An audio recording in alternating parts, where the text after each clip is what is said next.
Hello and welcome to the Blockleaders podcast with me, Gillian Gotzel. And today I'm delighted to have as my guest Adrienne Youngman, who is the CEO of Partisia Blockchain. Thank you very much for coming on the show, Adrienne. Thank you very much for having me. It's lovely to be here. Well, we are best friends now at this stage. We've been chatting about loads of things that are very interesting. And I want to walk through your career a bit because your career, it's very interesting. There's a lot of very strong points here. You go, that's why she's the CEO of Partisia Block. But there's a reason why you're here. So you started off with an arts degree in I Cambridge. did. Always a very also possessing of one myself. I think it's a very good start in life. And then your career has been very interesting. So you worked for a consultancy, Deloitte. Tell me a bit about why you went into consultancy and what you learned from that. Oh, so there is actually a story to that. I finished my arts degree and I was trying to decide between strategy consulting and marketing. And at the time, I kind of, I could see benefits to both. And I was talking to various people in my life, and I had one too many people look at me with that kind of, but you're a girl and you're doing English literature. Don't you think you'd rather do something, I don't know, creative? And you just hear it too many times. And the last time I heard it was from an uncle of mine, actually. And I didn't apply to a single marketing job. I only applied to consulting firms. And I got a job from a boutique consulting firm called Burlington that focused on the private equity sector. They were bought by Deloitte. So by the time I decided to move out, they'd actually become the transaction services division of Deloitte in the UK. The irony was actually 2 years into private equity consulting, I realized I really did want to do something more creative. So Well, at that it's point, I moved. you moved. Okay, well, it's good to because you moved to Diageo and Captain Morgan. I see up there. So that's a really interesting move because so you have all the strategic stuff, you have the consulting, and then you're moving into. I mean, Diageo must be the ultimate marketing machine. What was your Yeah, experience there? I got a great grounding before that. So I joined a brand strategy consulting firm where I worked for an absolute genius. He was a challenging man to work with at times, but he was undeniably a genius. And for a small firm, we managed to get the brief to design the marketing framework that was then rolled out across Unilever globally. So it was called brand positioning, brand communications for growth, and it was trying to break them out of a model that was very driven by TV and outdoor campaigns into more holistic, integrated marketing campaigns that were more immersive, that covered all consumer touch points. And we got to do that. So I got to implement that for brands across the Unilever portfolio across the world.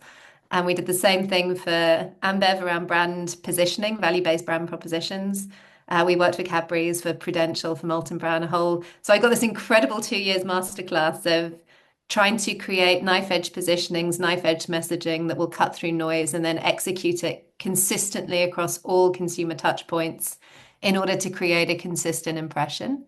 And then I got to play with that in Diageo. So I spent a couple of years in their group strategy team working across business units like Russia, Eastern Europe. I spent a lot of time in Spain. And then I had a chance to get my hands on Captain Morgan as a brand. So I ran the rums portfolio for Europe. So we had a really interesting rums portfolio. And then I did global comms, PR, and social for Captain, and was part of the brand actually at a fantastic time because we broke the million case mark in Europe. Ireland was actually a big market for us. We saw huge traction there. Wow. And and I think in some ways, it was a heavily regulated market. So you're very constrained in what you can and can't say and how you can position. And I think that too, in its own way, was good preparation. Okay, I say, and this is a path because I'm not saying you've reached the peak. There's loads more to come, but I think to where you are in your new position with Partisia, I think these all lend into it.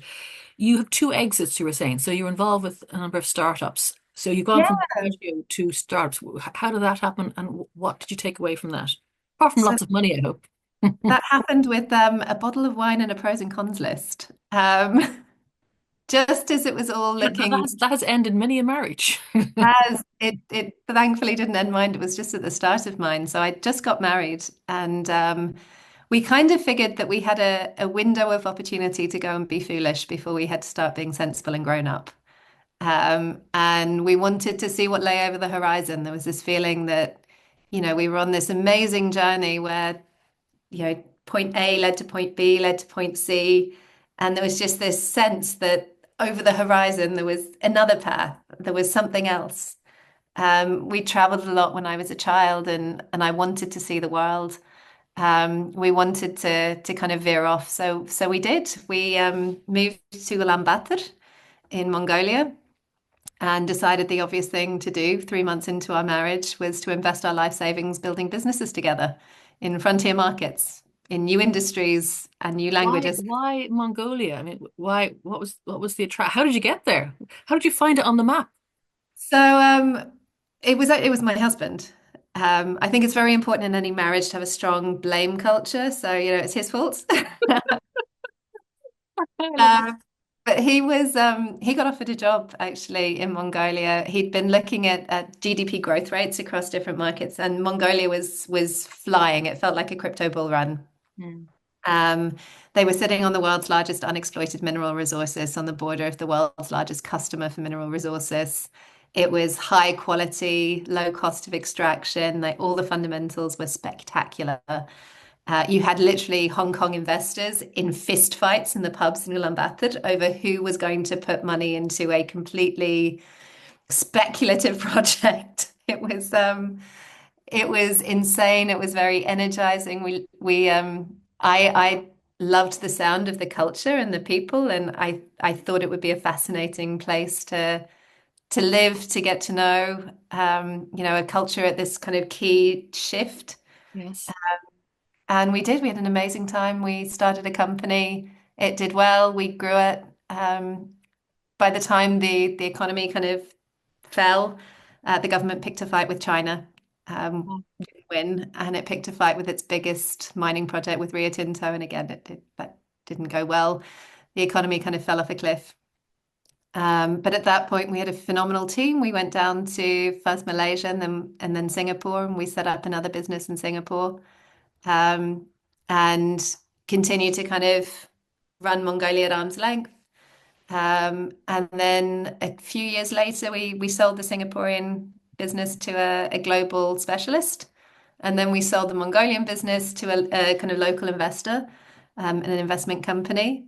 And at that point, we transitioned back to Europe and fell down the Web3 rabbit hole. I was going to ask you when did that because I see there's DAOs and AI in your career coming up next. So what happened? How did you first hear about crypto and blockchain? And was it crypto or was it blockchain? Was it the tech? Was it the when Moon? Have to be when Moon. So my husband is the degen in the family. So we'd Blame been game again. We're gonna exactly, exactly. You see my pattern here. yes, yeah. We'd been investing in crypto for quite a while. So from about 2014, 2015, I remember going to meetups in Singapore and talking to people about it when it still felt fringe. Unfortunately, we didn't hold. Um, uh, Many people, I think, have the same thing. We Well, took it out in, at least you in didn't. real businesses. I know, but at least you didn't lose your No. birthright. And I know a nephew of mine sold it when it was 3 grand, whatever. And my mum was saying that was a sensible move. And I said, well, it was because it paid off his credit card. You know, that made sense at the time. Now, does he wish he still had it? Of course. But there are choices that you make. So at least he didn't lose it. He Yeah, we spent it. didn't. We Mm. didn't. So I mean, that's another story actually, but anyway. So we'd been kind of participating, I guess, and I have a theory that you come into Web3 for one of three reasons. Hmm. That there might be a combination and there might be other factors, but there's still enough, at least kind of up until now, there's been enough friction in getting involved that it takes one really strong thing to push you over. And I think it's either the ideology, the money, or the tech. Yeah. My husband was in it for the money. Um, I came in it for the ideology. So I guess I have a deep ideological thread, and the idea of kind of supranational constructs that might level the playing field, the idea of individual empowerment. I have a strong belief that the system absolutely isn't broken. It's working perfectly for the people who designed it, but those people are not us. Yeah. Um, So I think anything that gives power back to individuals, that gives us a bit more agency, and anything that kind of helps, you know, equalize that a little bit, level the playing field, across geographies. You know, I spent time in Zimbabwe as a child, and I was born in Ireland, and we've lived in a lot of different places. And I'm not a big nation state fan.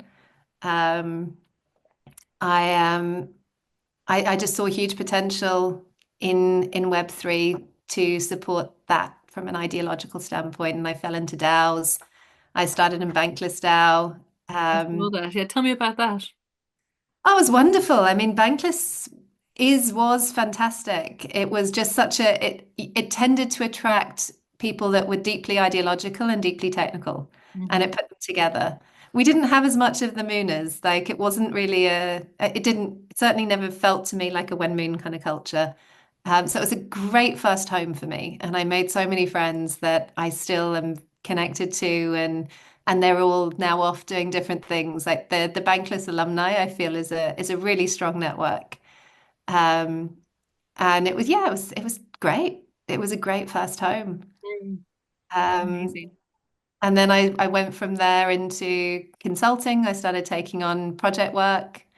In between, actually, I was also doing a tech startup focused on trying to reduce the social capital gap through micro mentorship. So we had a use case for that in Web3. So that kind of exploring that and kind of talking to founders and other people, spending time in Bankless. And then I started taking on consulting gigs and then I joined a venture-backed startup. Um, and worked with them for less time than I would have liked. They were an amazing team, but after a year, they decided to go back to the drawing board. They lost faith in DAOs, like Mm. many people I think did. And they went back to research phase, at which point you don't really need a head of growth. So, but they were very positive and fond of me, and they opened the door through one of their investors who I'd worked with, and they introduced me to another portco that was looking for a head of marketing. And that was when I joined Pocket Network, and got into the kind of protocol side and the infrastructure side, and spent an amazing year with them. And then we saw another chapter of Web3 history. There was a big transition of power. One of the original founders kind of staged a takeover of the foundation, and things changed very dramatically. And it was at that time that I was introduced to Partisia and Okay. transitioned over. So before we get into Partisia, can I ask you then, listening to your growth, right? So you started off, I'm not going to do marketing. Then you do a lot of marketing and growth. And you say you were very lucky you had like a master class in that one of the earlier companies you worked with. Mm. So with the tech and also going back to your three reasons for going to Web3, ideology, tech, and money. I'm with you Mhm. in the ideology I described before this conversation, what brought me here. But how much of the tech then have you absorbed in your career? I mean, and would because you're now CEO of a very technical company. So would you consider yourself, have you learned by osmosis? Have you done courses? Tell me just about that side of things. I am a incredibly curious person. Hmm. I don't like I like to dive deep into an understanding of what I'm communicating. So for me, the idea of trying to communicate something you don't understand is not possible. You need to understand it in enough depth to actually then make it simple. So I've always been very fortunate. I've been very curious, and I've been fortunate enough to have access to people who are happy to answer all my questions. So I think at Pocket Network, I spent a lot of time understanding the infrastructure aspect and the different aspects of running an L1, of RPC infrastructure and its role in the ecosystem and the data flows that are associated with that. As well as some of the technologies that were kind of coming through and starting to compete with RPC in a way. So I think for me, like the technology is the key to delivering and unlocking the ideology. So you kind of have to get to know it. And I would say now I am equally passionate, I think, on both. Although I fully accept the limitations of my knowledge on the technology. Like I'm not a developer, but I'm an ardent fan of what they all do. Hey, no, I think that's, I've spoken to another friend of mine previously who's also not a developer, but understands enough. and it's Yeah. enthusiastic enough to be able to say, oh, they can do this, they can't do that, to be able to manage the workflows and stuff. So tell me a bit about Partisia then. What does it do? What attracted you to this blockchain? Yeah, but tell me what makes it rock and roll. Yeah, so Partisia is a data privacy protocol. Um, what it does, the simplest way I put it is that I think collectively we are birthing the next evolution of blockchain technology. And we're doing that by doing for data what Bitcoin did for money. So I think if you look at the massive game changer that crypto has been so far, it has largely been on the financial side of things, where before Bitcoin, you either had to give your money to banks and then be able to interact with others, or you stuffed your money under the mattress and there was limited connectivity and interaction. I think before this wave of privacy enhancing technologies that we're seeing coming through, we've had an even worse paradigm with data, where it's not even that you surrender it to a trusted entity or trusted entities and then interact. Like, you have to give it up in its entirety forever to the people that you interact with. Like, whatever piece they need or whatever piece they request, you have to disclose, and you have no knowledge of how it's used beyond that, how it's stored, how safely it's stored, whether it's reused, resold. Like, I know some of it's in T's and C's, but none of us read them. And they're And too they're long actually anyway. designed. They're designed so that you can't. Yeah. There was an experiment done where they actually tried to read all the T's and C's, and it times out before you get to the end, because even the people who write them know that you don't read them. And or you don't interact. And this is an issue that individuals have, but it's also an issue that companies have. Like, if you want to partner with a company, you have to disclose data to enable that partnership. And the NHS in the UK has wanted to partner with diagnostic entities outside of the UK, particularly in the US, for a long time, and has just not been able to because of restrictions around data sharing and data usage. So there's this paradigm where you either surrender it, or you don't interact and you don't get to engage in innovation and development and excitement. And I think that is what privacy enhancing technologies can solve. I think that's what crypto has solved so far for financial systems. And I think by bringing this way to integrate private data into public chains, where in phase one of blockchains, they had to be completely transparent. And that was core to creating the system, to enabling us to track custody and ownership, this immutability, transparency in an open database that anybody could see. Like, that was the enabler. But I think to unlock the next wave, we need to have a more nuanced approach. We need to be able to kind of take it forward. And I think actually it is perfectly designed for it. Because if you look at Partisia, blockchain was we came to blockchain because it was the best way to deliver multi-party computation, which is our particular niche within data privacy. A blockchain was the solution to a problem of how to unlock better data security and data privacy in the real world. Hmm. It wasn't a technology looking for a problem, it was the solution. So that to me is a really strong indicator that this is a massive potential for blockchain. And I think by solving this, I think we're going to see an equal Cambrian explosion of innovation and ideas. And I think the timing now is critical because it was always important. But I think when I was younger, I sound so old, but when I was younger, we'd kind of say, okay, well, yeah, but I'm not doing anything wrong, so what does it matter? I'm not a criminal. The paradigm is, That was the if I'm a criminal, narrative, wasn't it? That was the, I'm oh, nothing to hide, you know. alright.